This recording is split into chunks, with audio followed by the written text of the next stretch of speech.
Hello student, जैसा कि आप जानते हैं हम यहाँ पढ़ रहे हैं 10th एनसीईआरटी का मैथ और हमारा अध्याय चल रहा है 6, जिसकी एक्सरसाइज चल रही है 6.3, जिसमें हम आज 10वें सवाल से पढ़ने वाले हैं। आगे बढ़ने से पहले हमारे चैनल को सब्सक्राइब कर लें, वीडियो को लाइक कर दें और अगर हमारी वीडियो पसंद आ रही है तो उनको शेयर कर दें। चलते अपने 10वें सवाल पर। हमारा 10वां सवाल है कि सी डी और जी एच क्रम से एंगल ए सी बी और एंगल ई जी एफ के ऐसे समद्विभाजक हैं, यानी कोई एक एंगल होगा ए सी बी एक त्रिभुज में और एक ईजीएफ में एक जो है आपका एंगल है जी। ऐसे समद्विभाजक हैं सी डी और जी एच जो दो उनको समान भागों में बांट देते हैं एंगल्स को, कि बिंदु डी और जी एच क्रम से ए त्रिभुज एबीसी और ई एफ जी की भुजाएं ए बी और एफ ई पर स्थित हैं। यानी ये तो समझ में आ गया कि यहाँ दो त्रिभुज है, एक तो एबीसी त्रिभुज है और एक आपका त्रिभुज ई एफ जी है, और ए बी और एफ ई पर यानी भुजाओं पे डी और एच लेना, तभी बनेगा आपका सी डी, तभी बनेगा आपका जी एच। वो चित्र से समझ में आएगा, दिया नहीं है तो हम सामने बनाएंगे।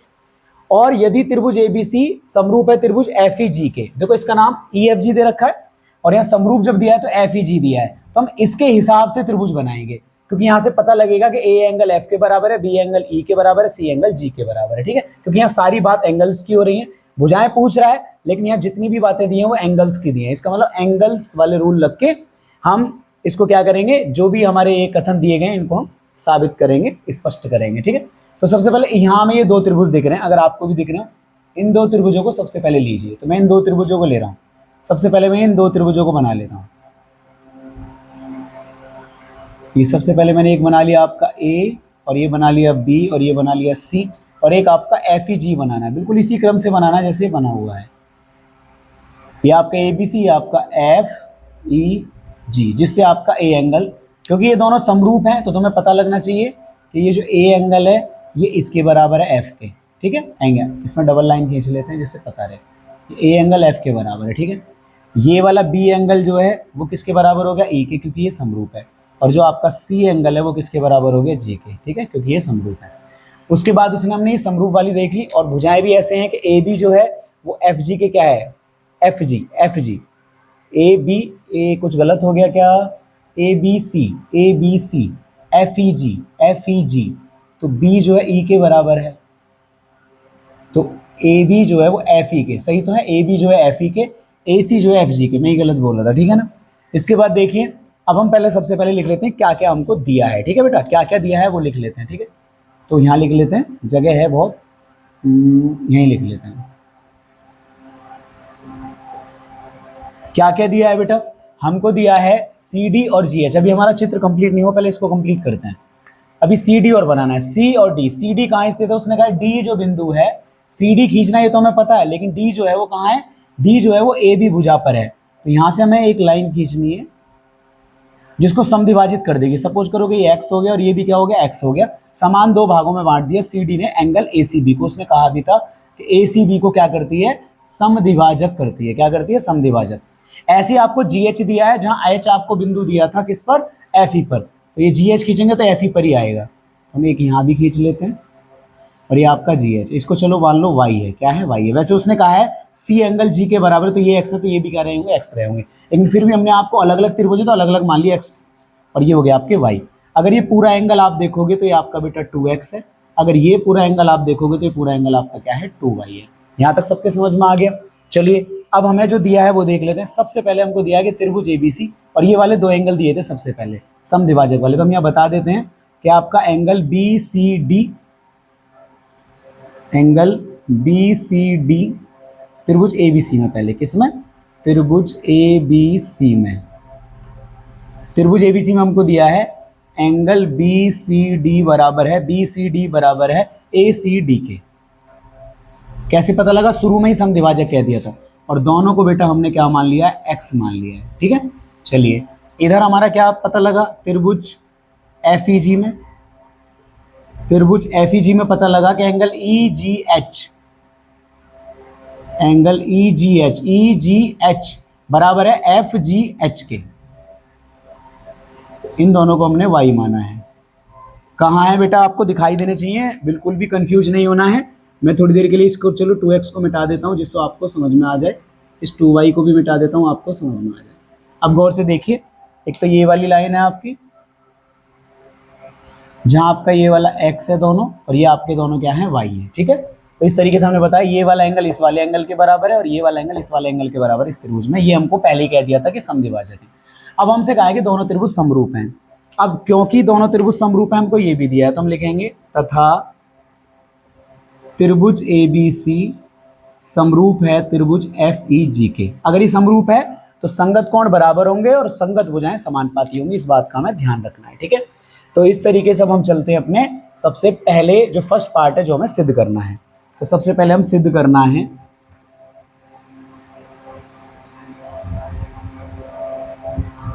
बेटा, सिद्ध करना है मैं तीनों पॉइंट लिख नहीं रहा, आप लिख लेना पहला पॉइंट, दूसरा पॉइंट और तीसरा जो भी आपको सिद्ध करना है। अब सबसे पहले हम उपपत्ति पे चलते हैं और पहला पॉइंट सिद्ध करते हैं। बेटा ये लेते हैं, पहला हमारा क्या है CD/GH और ये हमारा AC/FG। ये हमारा पहला है जो हमको सिद्ध करना है, ठीक है। इसको सिद्ध करने के लिए हमें कौन से त्रिभुज लेने पड़ेंगे? ये रहा CD, ये रहा GH, ये रहा AC, ये रहा FG। तो इसका मतलब ये वाले त्रिभुज लेने पड़ेंगे। तो हम ले लेते हैं त्रिभुज ACD, नीचे लेते हैं इधर, है ना, यहाँ से त्रिभुज ACD एवं त्रिभुज FGH में, ठीक है। अगर हमने ये दोनों समरूप सिद्ध कर दिए तो भुजाएं क्या हो जाएंगी? समानुपाती। त्रिभुज ACD एवं FGH में एक तो हमें पता है कि एंगल A जो है एंगल F के बराबर है, क्योंकि ये दोनों त्रिभुज क्या थे? समरूप थे। समरूप होने की वजह से एंगल A जो है F के क्या था? बराबर था, ठीक है। तो हमें पता है कि एंगल A जो है एंगल F के क्या है? बराबर है। अगर बराबर है तो क्यों बराबर है? क्योंकि त्रिभुज ABC समरूप है त्रिभुज FEG के। अब ये समरूप है तो संगत कोण क्या होते हैं? बराबर होते हैं। क्या होते हैं? बराबर होते हैं। पहला कंडीशन तो ये पता लग गया हमको फर्स्ट। दूसरी कंडीशन के लिए चलते हैं। दूसरी कंडीशन में हमको पता है कि C जो है G के बराबर है। हमें ये कैसे भी X जो है Y के बराबर सिद्ध करना है, क्योंकि ये वाला एंगल तो हमको पता नहीं है, यही पता है, और ये दोनों बराबर है तो X और Y के बराबर होगा। कैसे बराबर होगा? एंगल C एंगल G के बराबर है इस समरूप त्रिभुज की वजह से, पूरा का पूरा C एंगल G के बराबर है।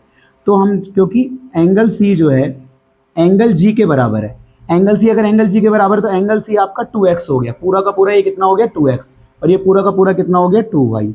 2 से कट गया 2, तो x बराबर बेटा कितना आ गया? y। अब ये आपका x एंगल है और ये आपका y एंगल है जो कि आपने माना था। अर्थात हम कह सकते हैं, अर्थात जो आपका एंगल ACD है, ACD जो कि x माना है, वो FGH यानी y के बराबर है। FGH बराबर है FGH के। क्यों? ये हमने बता दिया। ये दोनों क्यों बराबर थे? क्योंकि त्रिभुज ABC जो है वो समरूप था त्रिभुज FEG के, इसलिए ये बराबर था। लेकिन ये एंगल तो नहीं था, पूरा का पूरा हाफ C था। तो एंगल C को हमने लिखा कि ये 2x है, एंगल G को लिखा कि ये 2y है। तो 2 से 2 कट गया, x बराबर y हो गया। इसका मतलब प्रत्येक x जो है y के क्या है? बराबर है। और ये x बराबर y तुम्हारा काम करेगा हर जगह, क्योंकि ये तुम्हारा बराबर हो गया है, ठीक है। इस तरीके को ध्यान रखना। इससे आपका कौन सा लग गया बेटा? AA समरूपता की कसौटी लग गई। तो AA समरूपता की, यहाँ नहीं लिखते, ऊपर लिखते हैं, ठीक है, यहाँ लिख लेते हैं। तो लिखते हैं AA समरूपता की कसौटी से।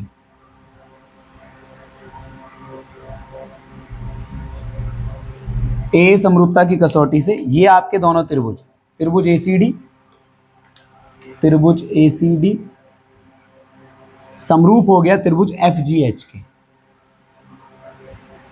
है, तो संगत भुजाएं समानुपाती होंगी। ये तो हमारा रूल है, क्योंकि हमें भुजाएं समानुपाती लानी है, इसलिए हमने समरूप सिद्ध किया। संगत भुजाएं समानुपाती होंगी, ठीक है।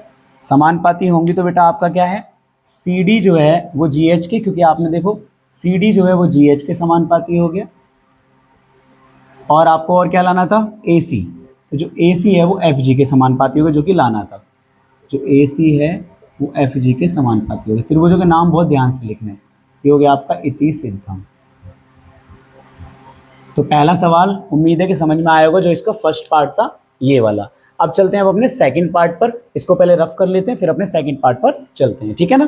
तो बेटा ये है सेकंड पार्ट, जिसमें आपको त्रिभुज लिया गया है DCB, ये रहा आपका DCB, और एक लिया गया है त्रिभुज HGE। हमको ये दोनों समरूप सिद्ध करने हैं। तो देखो समरूप तो ये बहुत आसानी से सिद्ध हो रहे हैं, क्योंकि देखो एंगल B जो है एंगल E के बराबर है, क्योंकि ये दोनों त्रिभुज समरूप थे। तो एंगल B जो है एंगल E के बराबर है, और अभी हमने थोड़ी देर पहले इससे फर्स्ट वाले पार्ट में सिद्ध किया कि हर एक एक्स जो है वो वाई की क्या है, बराबर है। तो दो एंगल से बहुत आराम से सिद्ध हो रहा है। तो कर देते हैं हम इन दोनों त्रिभुजों को अगर लें तो एंगल बी जो है एंगल ई के बराबर है, एंगल बी जो है एंगल ई के बराबर है, क्योंकि जो त्रिभुज ए बी सी है वो समरूप है त्रिभुज एफ ई जी के। तो ये एंगल बी एंगल ई के बराबर हो जाएगा। और एंगल बी सी डी जो कि आपने एक्स माना है वो बराबर है एंगल, इसका नाम है बेटा ई जी एच, एक्स बराबर वाई। ये हमने पहले ही देख लिया है कि जो एक्स है वो वाई के क्या है, बराबर हैं। और क्यों बराबर हैं? क्योंकि बेटा जो त्रिभुज ए बी सी है वो समरूप है त्रिभुज एफ ई जी के, तो एक्स बराबर वाई हो जाता है। तो यहाँ से क्या पता लग गया, ए समरूपता की कसौटी से। बेटा सिंपल है, ये एंगल इस एंगल के बराबर है क्योंकि ये दोनों समरूप हैं पूरे वाले। तो बी और सी संगत कोण है त्रिभुज ए बी सी और इसके।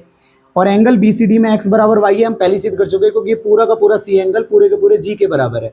तो जो भी इसके, और इसने कहा है कि समद्विभाजक ये बराबर है, जब भी पूरा एंगल इसके बराबर है, मान लो सपोज करो ये 60 है तो ये भी 60 है, और ये इसके समद्विभाजक थे तो ये भी 30-30 हो गए, ये भी 30-30 हो गए, तो सब बराबर है। ठीक है ना, एक्स बराबर वाई। तो इससे हमें पता लग गया कि ए समरूपता की कसौटी से,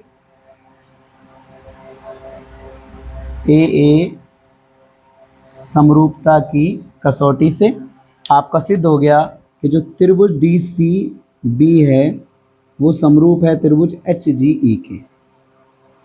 और इस तरीके से हमारा ये दूसरा पार्ट इसका बेटा क्या होता है, सिद्ध होता है। अब चलते हैं इसके थर्ड पार्ट पर, जो लास्ट पार्ट है। ठीक है, थर्ड पार्ट को देखिए। थर्ड पार्ट को बेटा आप एक तरीके से जो पहला पार्ट है उसमें सिद्ध कर चुके हो। अगर आप गौर से देखोगे तो इन दोनों को समरूप सिद्ध करवा चुका, और हम इन दोनों को पहले ही समरूप सिद्ध कर चुके हैं। गौर से देखिए, डी सी ए कहाँ है, डी सी ए ये रहा, डी सी ए। हमने पहले त्रिभुज का नाम ए सी डी लिखा था पहले वाले में, इन्होंने क्या लिखा है, डी सी ए लिखा है। यहाँ एच जी एफ, तो एच जी एफ तो ये वाला त्रिभुज ही लिए गए, और ये वाले त्रिभुज हम पहले वाले पार्ट में ले चुके हैं। और हमने वहां क्या किया था, पहले इसको समरूप सिद्ध किया था, तब हम इसको लेके आए थे। गौर से देख लो, नहीं डी सी यहाँ ये रहा डी सी, और ये जी एच की समानुपाती ये रहा जी एच, ए सी ये रहा ए सी, और ये रहा एफ जी ये रहा एफ जी। यानी यही दो त्रिभुज हैं जो हमने फर्स्ट पार्ट में सॉल्व किए थे। अब चाहो तो आप इनको डी सी ए और एच जी एफ लिख के कर सकते हो, दोनों बता सकते हो कि एंगल ए जो है, एंगल ए जो है वो एंगल एफ के बराबर है, क्योंकि त्रिभुज ए बी सी समरूप है त्रिभुज एफ ई जी के। ठीक है, और एंगल जो आपका ये ऊपर वाला एक्स है जिसका नाम है ए सी डी, और जो कि आपका एक्स है वो बराबर है एफ जी एच के, क्योंकि एक्स बराबर वाई हम सिद्ध कर चुके हैं। क्यों? क्योंकि त्रिभुज ए बी सी समरूप है त्रिभुज एफ ई जी के। इनके समरूप होने की वजह से ही सारे सवाल हो रहे हैं। ठीक है, समरूप है तो ए समरूपता की कसौटी से, ए समरूपता की कसौटी से, अगर ये समरूपता की कसौटी लगा रहे तो ये दोनों त्रिभुज क्या हो गए, सिद्ध हो गए। तो पहले वाले में हमने पहले इसको समरूप सिद्ध किया था, नाम अलग थे, और उसके बाद हमने इन भुजाओं को समानुपाती किया था। बस अब की बार समरूप सिद्ध करना है। तो ये उसी का एक पार्ट है, ये पहले नंबर पे होना चाहिए था और ये तीसरे नंबर पे, तो बहुत आसान रहता। अब ये नंबर चेंज है तो कोई बात नहीं, दोनों जगह अलग अलग कर देंगे। ये आपका बेटा इति सिद्धम हो गया। तीनों इसी रूल से हुए हैं। अब ये x जो y के बराबर हुआ है, जो हमने x माना है वो इसलिए माना है क्योंकि समद्विभाजक कह रखा है, तो हमने इन दोनों को भी x मान लिया, इन दोनों को y मान लिया। और हमने आपको ये करके दिखाया था कि अगर एंगल C बराबर एंगल G के है तो एंगल C बेटा कितना है, एंगल C आपका 2x है, क्योंकि x और x को मिलाओगे तो 2x होगा, और y और y को मिलाओगे तो 2y होगा पूरा एंगल।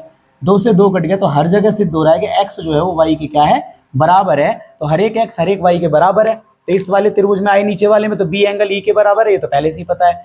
x जो है y के बराबर आ गया तो ये समरूप हो गया। इसमें ये एंगल इसके बराबर है, क्यों? क्योंकि ये समरूप है। ये वाला x बराबर y यहाँ से हो गया, तो ये वाला भी समरूप सिद्ध हो गया। 2 ही त्रिभुज है, 3 पार्ट कर दिए उसके, एक में भुजाएं समानुपाती पूछ लिए। तो इस तरीके से बेटा आपका 10वां क्वेश्चन खत्म होता है। अब चलते हैं अपने नेक्स्ट 11 क्वेश्चन पर। तो ये है बेटा आपका 11वां सवाल, जिसमें कह रहा है कि एक आकृति जो दी गई है उसमें ए बी बराबर ए सी है, यानी जो आपका ए बी है वो ए सी के बराबर है। यहाँ इसका ए सी नाम है, ए सी लिख लेते हैं, गलत लिख रहा है। ए बी बराबर ए सी, यानी ये वाली भुजा इस वाली भुजा के बराबर है। और आपको पता है कि जब कोई समद्विबाहु त्रिभुज होता है तो उसकी 2 भुजा समान होती हैं। अगर 2 भुजा समान होती हैं उसके सम्मुख कोण बराबर होते हैं। तो ये वाला कोण इस वाले कोण के क्या है, बराबर है। क्या है? ये वाला कोण इस वाले कोण के क्या है, बराबर है। अगर हमें मानना पड़ा तो हम पहले ही मान लेते हैं ये दोनों आपके क्या हैं, एक्स हैं। ठीक है, उसके बाद कह रहा है कि ABC की बढ़ाई गई भुजा CB पर, ABC की बढ़ाई गई भुजा CB, यानी CB बढ़ाई गई है E तक। E एक बिंदु है, E तक बढ़ाने पर AD लंब है BC पर। ये जो AD है वो लंब है BC पर और EF लंब है AC पर। यहाँ से E से लंब डाला है AC पर एक F, ये भी 90 डिग्री है, ये भी, और ये दोनों तरफ 90 डिग्री होते हैं जो लंब होते हैं। ये इधर भी 90 डिग्री होगा। समझ में आ गई बात? उधर से देखिए तो सिद्ध कीजिए कि त्रिभुज ABD कहाँ है? ABD और त्रिभुज ECF समरूप है। तो बेटा ये तो देखो देखने में, बोलने में ही समरूप हो गए। चलो मैं अगर एक बार को ABD देखो, इसने कहा ABD, ये वाला त्रिभुज दिख रहा है आपको ABD। मैं दोनों को अलग अलग बना के दिखाता हूँ आपको। देखो ABD को अलग बनाता हूँ, तो ये आपका ABD है बेटा, गौर से देखिए, ये आपका ABD है ABD, और ये आपका क्या है 90, क्योंकि ये इधर 90 है तो इधर भी 90 ही है, क्योंकि ये पूरा लंब है AD जो है, तो ये 90 है। और एक आपका है ECF, तो ये रहा ECF, ये रहा पूरा, ये इस तरीके से है, फिर इस तरीके से डॉट डॉट, ये पूरी लाइन, ये डॉट डॉट है बीच में, और ये आपका इस तरीके से बेटा, ये आपका है F और C और E, जिसमें बेटा ये आपका क्या है 90 डिग्री है, ठीक है। और एक गौर से देखोगे तो ये हमने बताया था कि ये वाली भुजा AB भुजा जो है वो किसके बराबर थी? AC के बराबर थी। AB भुजा जो है AC, यहाँ AC तो बन नहीं रहा, लेकिन AB भुजा जो है AC के बराबर थी। ये हमने समद्विबाहु त्रिभुज का रूल पढ़ा है कि समान भुजाओं के सम्मुख कोण जो होते हैं वो समान होते हैं। तो इस B एंगल का C एंगल बराबर हो, क्योंकि ये दो भुजाएं समान। यहाँ बेशक AC नहीं है, लेकिन C एंगल तो आ ही रहा है ना। तो ये वाला एंगल जो है X है, तो ये वाला एंगल भी क्या है? X है, क्योंकि समद्विबाहु त्रिभुज के सम्मुख कोण हैं, समद्विबाहु जो समान भुजाएं हैं, ये बराबर हो गए। तो देखो दोनों में एक एक 90 हो गया और एक एक दोनों में बराबर हो गए। तो समद्विबाहु त्रिभुज वाला भी क्या लगेगा? कॉन्सेप्ट लगेगा, और उस तरीके से आपका हो रहा है बड़े आराम से। तो ले लेते हैं दोनों त्रिभुज को, जो दिया है पहले वो लिख लेते हैं। तो आपको क्या क्या दिया है बेटा? आपको सबसे पहली बात दी है समद्विबाहु त्रिभुज ABC में, समद्विबाहु त्रिभुज ABC में हमको दिया है AB बराबर AC। AB बराबर AC है तो समान भुजाओं के, या बाद में लिखेंगे उत्पत्ति में ये वाली बात, तो ये तो हमको दिया है बस। और एक हमको दिया है बेटा, जो आपका AD है वो लंब है BC पर, और एवं जो आपका EF है वो लंब है AC पर, ये हमको दिया है। सिद्ध क्या करना है? जो सिद्ध करना है वो दो त्रिभुज सिद्ध करने हैं, जिसमें एक का नाम है त्रिभुज ABD, और समरूप सिद्ध करना है त्रिभुज ECF के, ठीक है। ये हमको समरूप सिद्ध करना है। उत्पत्ति करते हैं इसकी, इधर से करते हैं थोड़ा, जिससे आपका पूरा सवाल इस बोर्ड पे आ जाए। वैसे तो छोटा है। अब उत्पत्ति करते हैं। सबसे पहले हम इस समद्विबाहु त्रिभुज के कॉन्सेप्ट को बताएंगे, जो हमारी भुजा समान है, इसको लेके हम लिखेंगे, क्योंकि AB बराबर AC त्रिभुज की समान भुजाएं हैं, त्रिभुज ABC की समान भुजाएं हैं। कॉन्सेप्ट अपना बना के भी लिख सकते हो आप, ठीक है। समान भुजाएं हैं तो सम्मुख कोण समान होंगे। जो सम्मुख कोण हैं वो क्या होंगे? समान होंगे। अब सम्मुख कोण कौन से हैं बेटा? जो AB के सामने वो एंगल C है, और जो AC के सामने वो एंगल B है। तो एंगल C बराबर एंगल B होगा। ये हमको एक तरीके से मान लो, क्यों? क्योंकि ये समान भुजाओं की, इसे समीकरण फर्स्ट मान लेते हैं, ठीक है। क्योंकि ये समान भुजाओं के सम्मुख कोण है। एंगल C बराबर एंगल B पहले ही बता दिया। और आपको एक चीज और पता है, क्योंकि AD लंब है BC पर और EF लंब है AC पर, तो ये कौन कौन समकोण है वो हमको साफ साफ दिखाई दे रहा है। यहाँ सारे एंगल लिखने की जरूरत नहीं है। तो अब इन दोनों त्रिभुजों को ले लेते हैं, इधर को साइड ले लेते हैं, जो आपको अच्छे से दिखाई दे। यहाँ थोड़ा सा और लिखेंगे, आ तो सकता है, लेकिन उधर ही चलते हैं जो सारा एक साइड हो जाए, ठीक। एक साइड में कर लेते हैं सारा, ठीक है। तो अब देख लेते हैं। तो दोनों त्रिभुज ले लीजिए, कौन कौन से लेने हैं, जिनका नाम दिएगा उन्हीं को ले लो। तो त्रिभुज ABD एवं त्रिभुज ECF में दोनों त्रिभुज लेंगे तो एक चीज तो हमको क्लियर पता लग रही है कि एक जो आपका एंगल C है वो एंगल B के बराबर है। इसमें जो एंगल C है वो एंगल B के बराबर है इन दोनों त्रिभुजों में, क्योंकि ABD में B और ECF में C। तो एंगल B जो है एंगल C के क्या है? बराबर है। बेशक ये AC भुजा से हुआ था, लेकिन है तो एंगल C ना। ये दोनों बराबर हैं, और इनको आप लिख सकते हो समीकरण फर्स्ट से जिसको भी देखना है हमने आगे लिख दिया कि भाई समीकरण फर्स्ट में देख लो, हमने वो बात लिख दी है क्यों बराबर है। और दूसरा बेटा एंगल 90 डिग्री, ये वाला A D B, angle A D B बराबर है एंगल इसके ई एफ सी के। क्यों बराबर है? क्योंकि दोनों ही बेटा समकोण हैं। क्या है? समकोण है या लंब है, ठीक है। अब यहाँ कौन सा रूल लग गया बेटा? दो एंगल बराबर हो गए तो ए समरूपता की कसौटी से, ए समरूपता की कसौटी से ये दोनों त्रिभुज बेटा क्या सिद्ध हो गए? समरूप सिद्ध हो गए। तो त्रिभुज ए बी डी समरूप है त्रिभुज ई सी एफ के। बड़े आसानी से सिद्ध हो गए, बहुत ही हल्के थे। बस त्रिभुज का कॉन्सेप्ट ये वाला याद होना चाहिए, जो कि हम पहले भी लगा चुके हैं, एक आध सवाल में पहले भी लगाया है हमने, कि समान भुजाओं की सम्मुख कोण समान होते हैं और समान कोणों की सम्मुख भुजाएं समान होती हैं। तो ये त्रिभुज का एक रूल है, ठीक है ना। तो इस तरीके से बेटा आपका 11वां क्वेश्चन खत्म होता है। अब चलते हैं अपने 12वें क्वेश्चन पर। ये बेटा आपका 12वां सवाल है, जिसमें बेटा एक नया कॉन्सेप्ट आया है जिसका नाम है मध्यिका।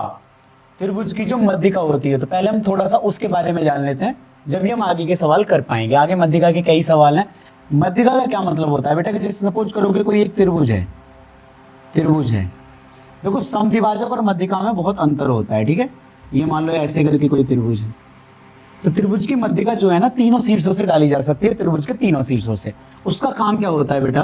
कि अगर मान लो मैं इस वाली शीर्ष से डाल रहा हूं, तो उसके सामने वाली भुजा, तो वो अपने सामने वाली भुजा को समद्विभाजित करने के लिए जाती है।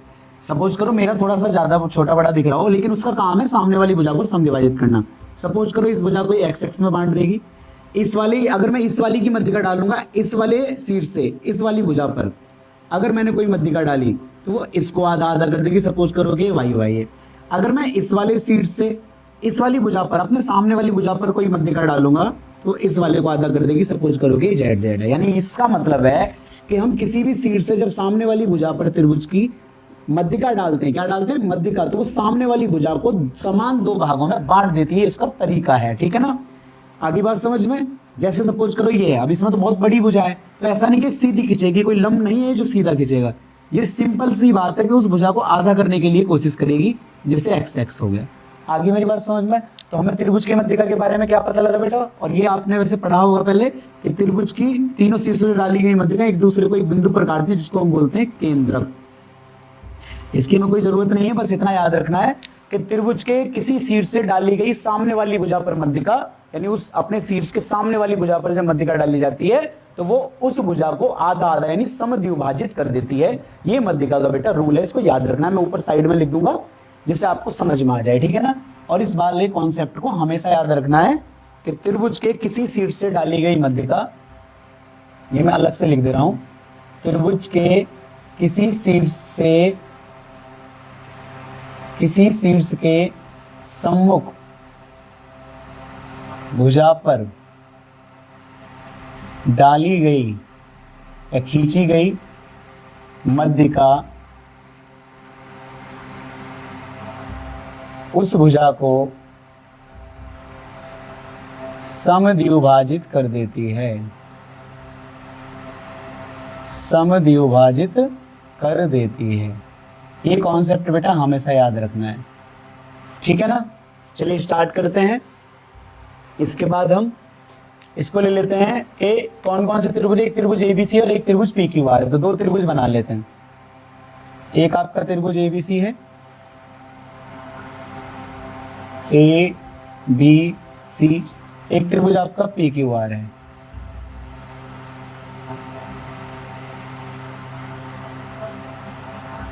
P Q R. अब त्रिभुज एबीसी और एक पी क्यू आर है, जिसमें कहा गया है मध्यिका कौन कौन सी डाली गई है? त्रिभुज एबीसी के ए बी और बी सी, और मध्यिका तो ए डी है, ए से डाली गई है डी पर। तो इसको आधा आधा करने के लिए हमने उसने ए से डी पे डाली है मध्यिका, इसको ए डी बोलते हैं। और पी क्यू आर की क्रम से भुजाएं पी क्यू क्यू आर और मध्यिका पी एम, बाद में देखेंगे समानुपाती, लेकिन पहले मध्यिका डालनी है। तो ये इसको आधा करने के लिए आ रही है, जिसका नाम है पी एम। और बेटा ये इसने कहा है कि अब ये इस वाले त्रिभुज को कर रही है तो हम इसको मान लेते हैं कि एक्स एक्स है, ये इस वाले त्रिभुज को कर रही है तो ये इसको मान लेते हैं कि वाई वाई है। चलो तो इसका थोड़ा सा अलग वाले से नाम लिख देते हैं, ये आपका डी हो गया, ये आपका एम हो गया। इतना क्लियर है? किसी एंगल को आधा आधा नहीं करती है, सिर्फ सामने वाली भुजा को क्या कर देती है? आधा आधा कर देती है। ये मध्यिका का रूल है। उसके बाद उसने जो हमें दिया गया है समानुपाती भुजाएं दी हैं कुछ इन दोनों की एक दूसरे की, उनको हमें लिखना है। और हमें त्रिभुज एबीसी ये पूरा और त्रिभुज पीक्यूआर ये पूरा हमको क्या करना है, समरूप सिद्ध करना है। क्या सिद्ध करना है, समरूप सिद्ध करना है। तो सबसे पहले हमको क्या क्या दिया है वो हम लिख लेते हैं बेटा, ठीक है ना। तो हमको क्या क्या दिया है, तो हमको दिया है बेटा, गौर से देखोगे कि ए बी जो समान, यानी उसने कहा त्रिभुज एबीसी की भुजाएं ए बी बी सी और मध्य का एडी एक अन्य त्रिभुज पी क्यू आर की क्रमशः भुजाएं पी क्यू क्यू आर और मध्य का, यानी ए बी जो है वो पी क्यू के समानुपाती है, ए बी जो है वो पी क्यू के समानुपाती है, बी सी जो है वो क्यू आर के समानुपाती है, बी सी जो है वो क्यू आर के समानुपाती है, और जो मध्य का एडी है वो इस मध्य का पी एम के समानुपाती है। ये हमको दिया है बेटा, समझ में आ गई बात। उसके बाद हमसे कह रहा है कि हमें सिद्ध करना है, तो हम यहाँ लिख लेते हैं हमें सिद्ध क्या करना है। सिद्ध हमें करना है बेटा कि त्रिभुज एबीसी, हमें सिद्ध करना है कि त्रिभुज एबीसी समरूप है त्रिभुज पीक्यूआर के। क्या सिद्ध करना है कि त्रिभुज एबीसी समरूप है पीक्यूआर के। तो हम तीनों रूल से कर सकते हैं, ट्रिपल एस से हो सकता है, डबल ए से हो सकता है, या एस से हो सकता है, ठीक है ना। तो हम देखते हैं किससे हो सकता है। हमको दिया बस समानुपाती है, और हमें ऐसा समानुपाती दिया कि हम उसे ये भी नहीं सिद्ध कर सकते कि दोनों समरूप है। क्यों? क्योंकि ए बी बटे पी क्यू दिया है, ए सी बटे पी आर नहीं दिया है। एक हमें बी सी यानी बी सी बटे क्यू आर दिया है, और एक हमें दिया है ए डी बटे पी एम। तो तीनों भुजाएं समानुपाती नहीं दी हैं। अगर ए सी बटे पी आर दे देता तो हमारा हो जाता। तो हम देखते हैं एक भुजा में इसके समानुपाती है, ये वाली भुजा इसके समानुपाती दी है, और ये पूरी बी सी जो है क्यू आर के समानुपाती दी है। हम सबसे पहले बेटा इसमें क्या कॉन्सेप्ट लगाएंगे, इसमें हम एस का यूज करने वाले हैं। सबसे पहले बता रहा हूं जिससे आपको थोड़ा आसानी हो समझने में। एस के रूल से सिद्ध होगा। कैसे सिद्ध होगा? ये वाली भुजा में इसके समानुपाती दी है, बीसी भुजा में क्यू आर के समानुपाती दी है। हम इस एंगल बी को इस एंगल क्यू के समानुपाती सिद्ध करने की कोशिश करेंगे, जिससे हमारा क्या हो जाएगा, ये वाली भुजा इसके समानुपाती, बीसी भुजा क्यू आर के समानुपाती, और एक एक बीच का एंगल दोनों भुजाओं के बराबर हो जाएगा। एस के रूल से फिर ये समानुपाती सिद्ध हो जाएगा। उसके लिए हमें क्या करना पड़ेगा, इस बी एंगल को बेटा इस क्यू के समानुपाती सिद्ध करना पड़ेगा। अब क्यू के समानुपाती सिद्ध कैसे करने के लिए हमें इस वाले त्रिभुज और इस वाले त्रिभुज को लेना पड़ेगा। कौन कौन से त्रिभुज को? इस वाले त्रिभुज को और इस वाले त्रिभुज। क्यों? क्योंकि इसमें कम से कम हमें ए बी जो है वो पी क्यू के समानुपाती दिया है, और ए डी जो है वो पी एम के समानुपाती दिया है, और मैं इसको बी डी को क्यू एम के समानुपाती सिद्ध कर दूंगा, जिससे ये दोनों त्रिभुज आपके समानुपाती समरूप सिद्ध हो जाएंगे, जिसकी वजह से संगत कोण बराबर होते हैं, बी एंगल क्यू के बराबर सिद्ध हो जाएगा। तो सबसे पहले हम क्या करने वाले हैं उसको ध्यान से देखेंगे। सबसे पहले हम उत्पत्ति करते हैं बेटा। क्या करेंगे, सबसे पहले हमें जो ये दिया गया है इसको लेंगे सबसे पहले।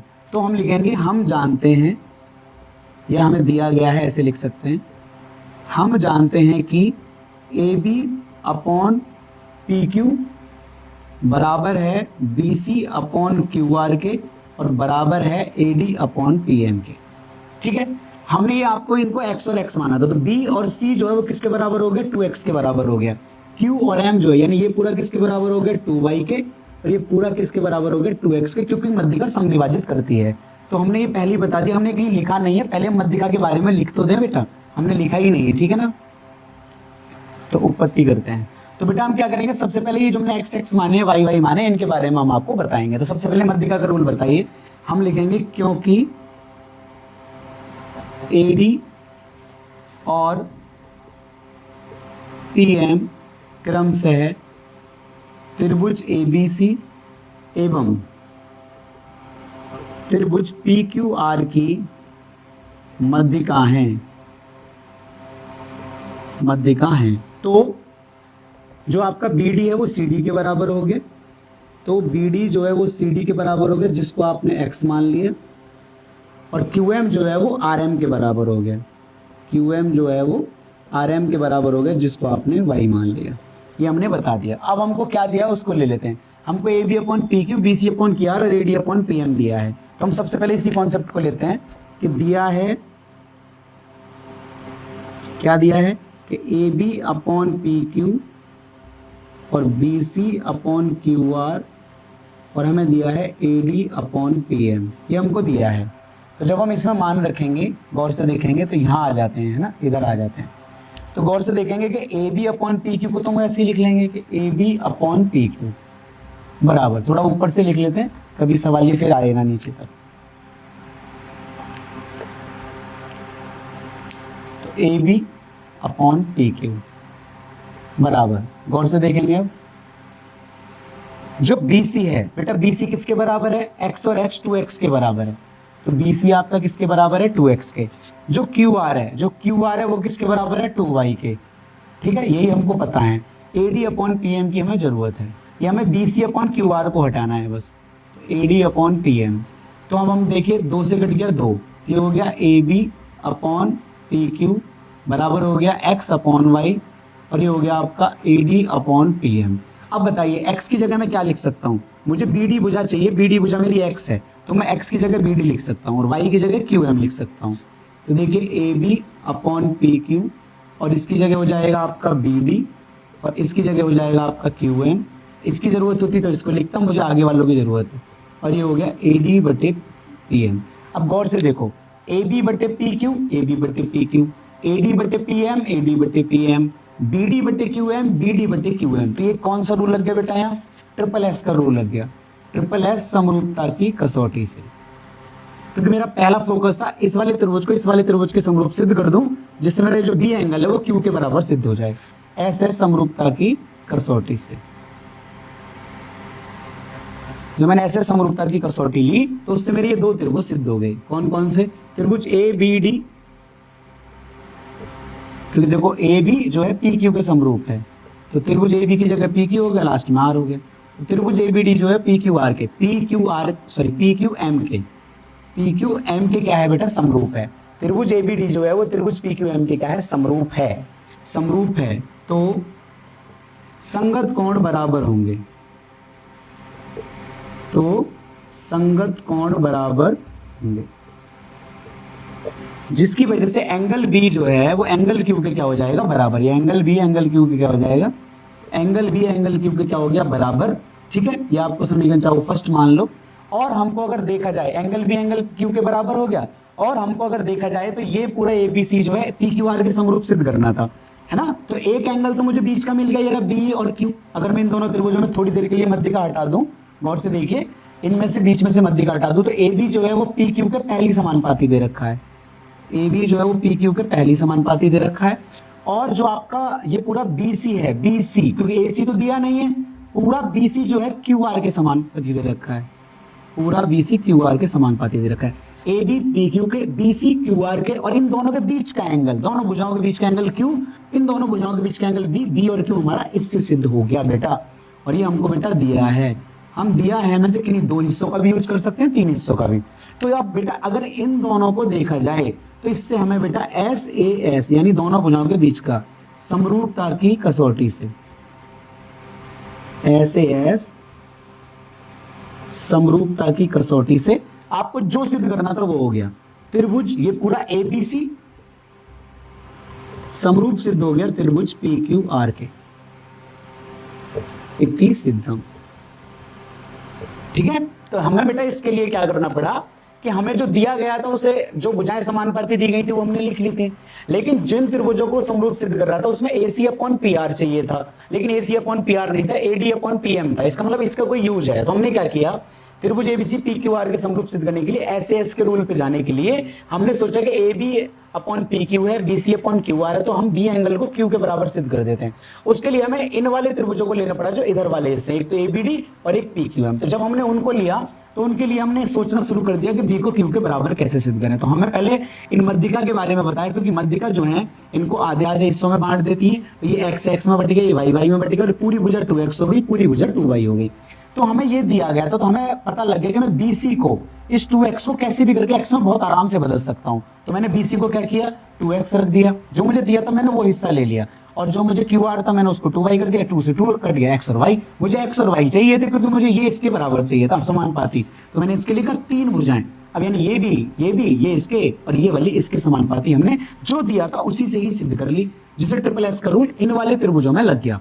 लगने के लिए बस मुझे एक एंगल चाहिए था फिलहाल के लिए, तो मैंने B को Q के बराबर बता दिया कि संगत कोण बराबर होंगे, B बराबर Q के मिल गया, और AB अपॉन PQ और BC अपॉन QR मुझको पहले से ही दिया था। तो इन दोनों भुजाओं के बीच का कोण, इन दोनों भुजाओं के बीच का कोण क्या है, बराबर हो गया, और 2 भुजाएं समानुपाती हो गई। तो SAS के रूल से ये दोनों त्रिभुज पूरे वाले क्या हो गए, समरूप सिद्ध हो गए। तो इस तरीके से बेटा आपका 12वां क्वेश्चन समाप्त होता है। अब चलते हैं अपने नेक्स्ट 13 क्वेश्चन पर।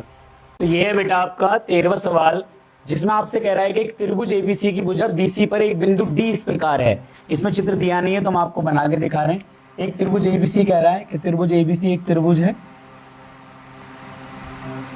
ए बी सी, जिसकी बीसी भुजा पर एक बिंदु डी है, जिसकी बीसी भुजा पर एक बिंदु डी है जो हमने एडी से मिला दिया। एक बिंदु डी इस प्रकार स्थित है कि angle ADC, angle ADC, ADC ये रहा एडीसी, एंगल एडीसी बीएसी के, किसके बी, बीएसी के, यानी इस पूरे एंगल के बराबर है। ध्यान रखना है ये जो एडीसी हाफ एंगल है इसका डी का, वो पूरे ए एंगल के बराबर है, हमको दिया है। और सिद्ध करना है सी ए स्क्वायर बराबर C B into C D. ये थोड़ा स्क्वायर में दिया है बेटा, इसको अगर थोड़ा हम सॉल्व कर लें तो थोड़ा आसान हो जाएगा। सी ए इंटू सी ए बराबर C B into C D.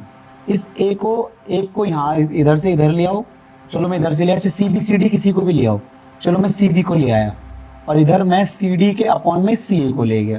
तो एक तरीके से मुझे ये सिद्ध करना है और जब ये आ गया तो ये भी सिद्ध कर दूंगा, ठीक है ना। इससे थोड़ा सॉल्व हो सकता है आसानी से।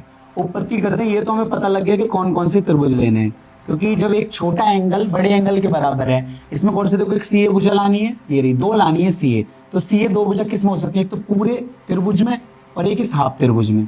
तो हमें पता लग गया एक पूरा त्रिभुज लेना है और एक हाफ त्रिभुज लेना है। तो मैं यहाँ बना लेता हूँ आपके लिए। एक तो ये पूरा त्रिभुज है, पूरा, जिसका नाम बी ए सी है, और एक आपका हाफ त्रिभुज है, यानी ये इधर आधे हिस्से वाला, ठीक है, जिसका नाम यहाँ ए और डी और सी है। बराबर कौन किसके है, ये जो डी एंगल है वो आपका ए के बराबर है। और गौर से देखो जो ये सी एंगल है बेटा, ये दोनों में बराबर आ रहा है, बिल्कुल सेपरेट है बिल्कुल एंगल। ये वाला सी जो है वो दोनों में बराबर। बेटा दो दो एंगल बराबर हो गए, समरूप तो बहुत आसानी से सिद्ध हो गया।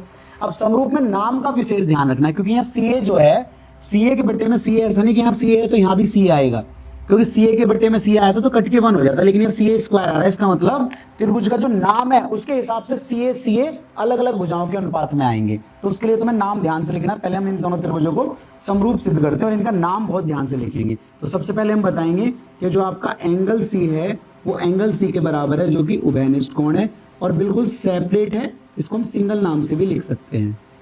तो एंगल, इसका नाम बेटा दे रखा है बी ए सी, इसका नाम सॉरी बी ए सी है ना, हाँ ये रहा बी ए सी। एंगल बी ए सी जो बराबर है उसने दे रखा है ए डी सी के, उल्टा लिखा है बस हमने, कोई दिक्कत नहीं, ये आपको बेटा दिया है। तो समरूपता, ए समरूपता की कसौटी से, इधर लिख देता हूं क्योंकि ज्यादा बड़ा करना भी नहीं है। ए समरूपता की कसौटी से, ए समरूपता की कसौटी से। अब बेटा त्रिभुज के नाम बहुत ध्यान से लिखने हैं, ठीक है, जब भी आप भुजाएं समानुपाती कर पाओगे। अब देखो मैं त्रिभुज के नाम में आपको क्या बताता हूँ। दो एंगल सिंपल सिंपल दिए हैं कि डी एंगल ए के बराबर है और सी एंगल जो है वो सी के बराबर है। तो देखो दोनों का सी तो फिक्स है। मैं एक तरफ यहाँ से लिख लेता हूँ, बीच में तो समरूपक है, और एक तरफ यहाँ से लिख लेता हूँ। अब जहाँ बीच में हो चाहे आगे हो, चलो सबसे आगे हमने सी मान लिया, यहाँ हमने सबसे आगे क्या मान लिया, सी मान लिया। त्रिभुज सी, आगे का नाम लिखते हैं।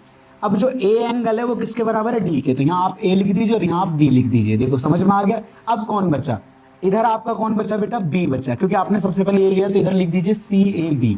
अब ये बताइए इधर कौन बचा, सी लिख दिया, डी लिख दिया, इधर आपका ए बचा। समझ में आया मेरी बात, मैंने कैसे नाम लिखा, दोबारा लिख के दिखा रहा हूँ, दोबारा ध्यान दीजिए। सी एंगल दोनों का बराबर था तो हमने सबसे पहले सी एंगल को समरूप दिखा दिया। नाम बहुत ध्यान से लिखना है। ए एंगल डी के बराबर था तो इसमें हमने ए दिखाया, इसमें एंगल हमने डी दिखाया। तो फिर कौन बचा, इधर तो बी बचा, इधर कौन बचा, इधर ए बचा। तो इस तरीके से आपके दोनों के नाम हो गए कि समरूप हैं। नाम से ही लिखना है बस आपको। समरूप है तो संगत भुजाएं समानुपाती होंगी। नाम से ही लिखोगे तो आपकी भुजाएं अपने आप समानुपाती हो जाएंगी। संगत भुजाएं समानुपाती होंगी। सब कुछ खुद दिया है पूरे सवाल में, कौन एंगल किसके बराबर है, नाम बड़े आसानी से बन रहे हैं। समानुपाती होंगे तो गौर से देखो कैसे लिखी जाएंगी समानुपाती। ये जो सी ए है, सी ए के बटे में सी डी आएगा, तो सी ए बटे सी डी। ये आपका एक इसने ए बी तो ले नहीं रखा, एक सी बी ले रखा है, तो यहाँ सी बी ले लीजिए। सी बी के बटे में सी ए आएगा।